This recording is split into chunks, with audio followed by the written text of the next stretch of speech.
اللہ الرحمن الرحیم اردو برائے جماعت پنجم۔ السلام علیکم ورحمۃ اللہ وبرکاتہ۔ کیا حال ہے بچے؟ آپ سب لوگ ٹھیک ہیں؟ تو رمضان شروع ہو چکا ہے، تو انشاءاللہ آپ سب لوگ رمضان کی برکتوں سے بھرپور فائدہ اٹھائیں گے انشاءاللہ۔ تو ہم چلتے ہیں آگے۔ سب سے پہلے دیکھتے ہیں کہ آج کے سبق میں کیا کیا ہے۔ تو سبق میں مضمون کا تعارف ہوا، اور ایک سوال ہمارے سامنے اٹھ کے آئے گا کہ حجر اسود کسے کہتے ہیں اور حجر اسود کیوں اہم ہے، اس کا آپ جواب جان لیں گے۔ اسلامی تاریخ کا مطلب کیا ہے، اور ہمارے پیارے نبی حضرت محمد صلی اللہ علیہ وسلم نبوت سے پہلے کیسے تھے، یعنی کیسے کا مطلب یہ ہے کہ ان کی عادات اور مزاج وغیرہ یا ان کے کارنامے کیا کیا تھے۔ رسول اللہ صلی اللہ علیہ وسلم کی سیرت کا کیا مطلب ہے، اور اس کے علاوہ بلند خوانی۔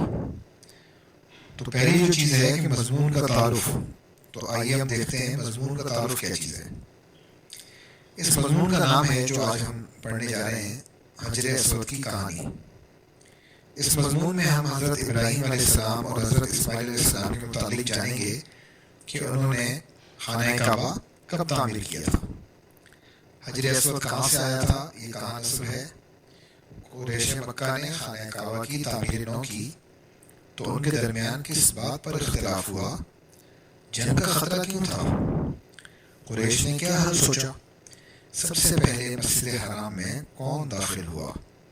رسول اللہ صلی اللہ علیہ وسلم کو نبوت ملنے سے پہلے کن الفاظ سے پکارا جاتا تھا۔ آپ صلی اللہ علیہ وسلم نے قبائل کے درمیان تصادم کیسے روکا۔ تو بچوں، حجر اسود کی کہانی کا تعلق اسلامی تاریخ سے بھی ہے اور سیرت النبی سے بھی ہے۔ اسلامی تاریخ اور سیرت النبی کا کیا مطلب ہے، اور حجر اسود کی کہانی سے ہمیں کیا سبق ملتا ہے، یہ سب باتیں اس مضمون کے اندر موجود ہیں۔ تو یہ مضمون کا ایک تعارف ہو گیا کہ اتنے سارے سوالوں کے جواب ہمیں اس مضمون میں انشاءاللہ مل جائیں گے۔ ہم آگے چلتے ہیں، اب دیکھتے ہیں کہ حجر اسود کیا ہے۔ تو حجر عربی میں پتھر کو کہتے ہیں، اسود کا مطلب ہوا سیاہ یعنی کالا۔ حجر اسود اس سیاہ پتھر کو کہتے ہیں جو خانہ کعبہ کی جنوب مشرقی دیوار کے ساتھ نصب ہے۔ یہ طواف شروع ہونے اور ختم ہونے کی نشانی ہے۔ طواف آپ جانتے ہیں، خانہ کعبہ کے گرد جو چکر لگائے جاتے ہیں اس کو طواف کہتے ہیں۔ تو وہ حجر اسود سے شروع ہوتا ہے طواف، اور حجر اسود پر ہی آ کر وہ مکمل ہو جاتا ہے۔ آج سے تقریباً 4000 سال پہلے جب حضرت ابراہیم علیہ السلام اور ان کے بیٹے حضرت اسماعیل علیہ السلام نے خانہ کعبہ کی تعمیر شروع کی، تو اللہ تعالیٰ کے حکم سے فرشتے جنت کا ایک پتھر زمین پر لائے، اس پتھر کو حجر اسود کہتے ہیں۔ حجر اسود کی اہمیت کیا ہے؟ تو یہ پتھر مسلمانوں کے لیے اس لیے اہم ہے کہ رسول اللہ صلی اللہ علیہ وسلم نے اس پتھر کو بار بار چوما یعنی بوسہ دیا، تو ظاہر ہے کہ ہمارے لیے مسلمانوں کے لیے اس حوالے سے اس کی اہمیت بہت زیادہ بڑھ جاتی ہے، اور ہمارے نزدیک یہ ایک مقدس پتھر سمجھا جاتا ہے۔ اب بات یہ آئی ہے کہ اسلامی تاریخ کا کیا مطلب ہے۔ تو اسلامی تاریخ کا مطلب کیا ہے، یعنی تاریخ ایک علم ہے، یہ علم ہمیں گزرے ہوئے واقعات کے متعلق بتاتا ہے کہ وہ کیسے، کیوں اور کس طرح رونما ہوئے، اور ان سے انسانوں پر کیا اثرات مرتب ہوئے۔ یعنی تاریخ گزرے ہوئے زمانے کے اعتبار سے ہمیں بہت ساری چیزوں کے متعلق بتاتا ہے کہ وہ کیسے پیش آئی تھیں، واقعات کیسے پیش آئے تھے، اور انسانوں نے آپس میں کس طریقے کے تعلقات رکھے، اور ان کے پھر ایک دوسرے سے جو ان کے تعلقات تھے وہ جنگوں کی صورت میں بھی تھے، اور وہ تعلقات ان کے ایک دوسرے کے خلاف مختلف قسم کے منصوبوں کی صورت میں بھی تھے، اور دوستی کی صورت میں بھی تھے۔ بہرحال گزرے ہوئے زمانے میں جو انسانوں نے جو کچھ کیا، جو ان کے واقعات پیش آئے، ان سب کو جاننا جو ہے یہ تاریخ کا کام ہے۔ اور اسلامی تاریخ کا مطلب یہ ہے کہ ان حالات اور واقعات کو جاننا جو رسول اللہ صلی اللہ علیہ وسلم کی حیات مبارکہ اور اسلام کے آغاز سے لے کر اب تک مسلمانوں کے ساتھ پیش آ رہے ہیں، تو یہ سبھی اسلامی تاریخ کا حصہ ہیں۔ اب ہم آگے چلتے ہیں، اگلے صفحے میں دیکھتے ہیں کیا کیا چیزیں۔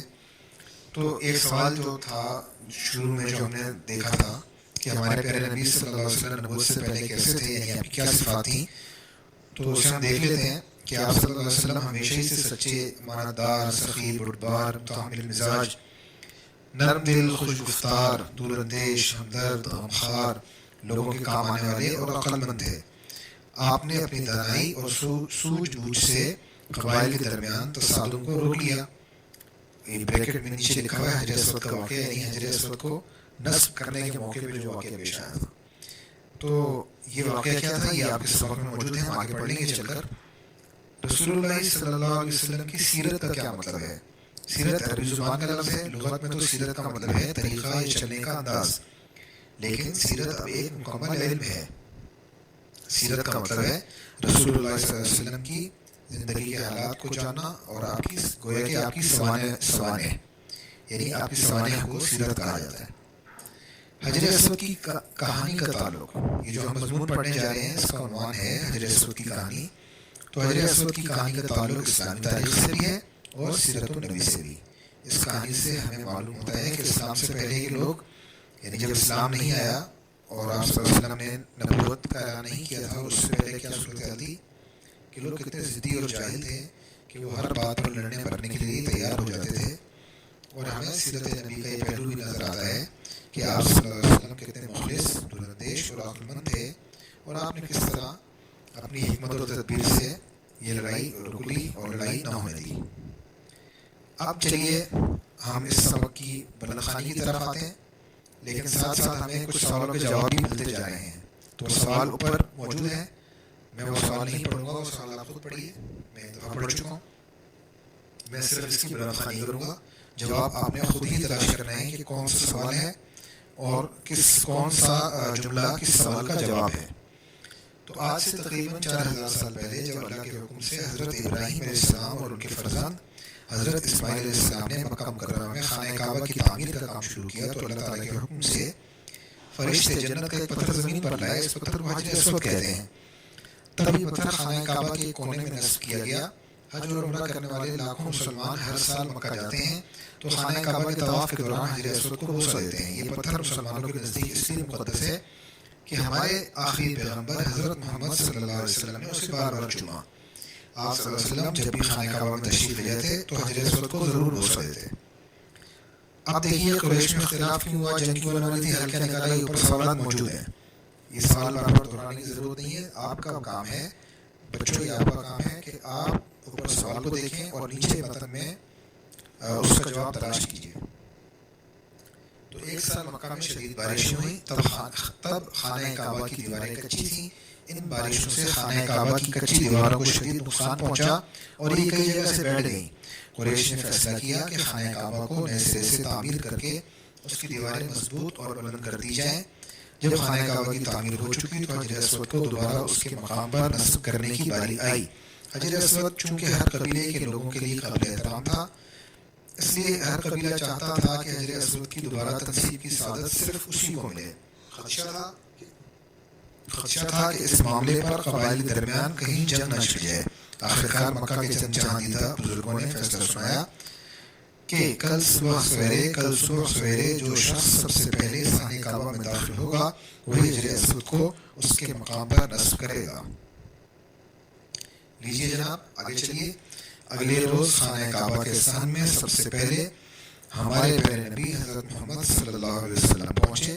تب آپ صلی اللہ علیہ وسلم کی عمر مبارک 35 برس تھی اور آپ صلی اللہ علیہ وسلم نے ابھی نبوت کا اعلان نہیں کیا تھا، لیکن اس کے باوجود مکہ کے لوگ آپ صلی اللہ علیہ وسلم کی سچائی اور ایمانداری کے قائل تھے اور وہ سب آپ صلی اللہ علیہ وسلم کو صادق اور امین کہہ کر پکارتے تھے۔ تو یہ کچھ سوالوں کے جواب ہیں، 2 سوال کم سے کم اوپر موجود ہیں، دونوں کا یہ پیراگراف دونوں سوالوں کا جواب ہے۔ اور اب آخری پیراگراف کہ آپ صلی اللہ علیہ وسلم نے معاملہ کیسے حل کیا۔ تو خانہ کعبہ کے صحن میں آپ صلی اللہ علیہ وسلم کی صبح سویرے آمد سے لڑائی جھگڑے کا خطرہ ٹل گیا۔ کیوں ٹل گیا؟ لوگوں کو یقین تھا کہ اب یہ معاملہ نہایت خوش اسلوبی سے حل ہو جائے گا۔ آپ صلی اللہ علیہ وسلم نے ایک چادر منگوائی، حجر اسود کو اپنے دستے مبارک سے اٹھایا اور چادر پر رکھ دیا آپ صلی اللہ علیہ وسلم نے ہر قبیلے کا ایک ایک نمائندہ لیا اور تمام نمائندوں سے فرمایا کہ وہ چاروں کونے تھام کر چادر کو اوپر اٹھائیں۔